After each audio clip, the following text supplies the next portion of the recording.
Another seriously important preference you should know about before you even get started inside of Premiere is the autosave preference. This really can be a lifesaver, and I think it's worthwhile to take a look at where it's located and how you can tweak it if need be. So again, we need to get into the Preferences dialog box, and if you're on the Macintosh, you have to come up to the Premiere Pro menu and choose Preferences. You might as well choose Autosave from the sub-menu. If you're on the Windows side, you'll go to the Edit menu, choose Preferences, and from the sub-menu, you'll select Autosave as well. And that will open up the Preferences dialog box with the Autosave category pre-selected.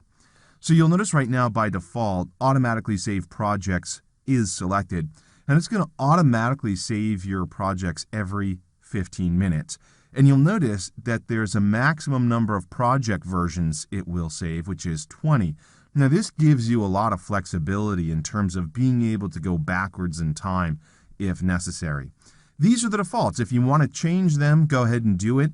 Maybe you want to automatically save your projects every 10 minutes or maybe every 25 minutes. You can come in and make these modifications.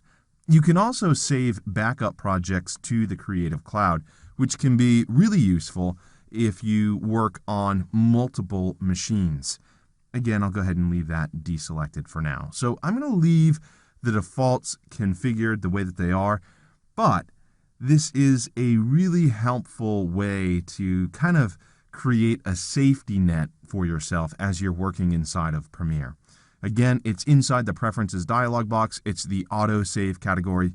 You may want to come in and customize it if you find that you want more copies saved or you want Premiere to save it more or less frequently.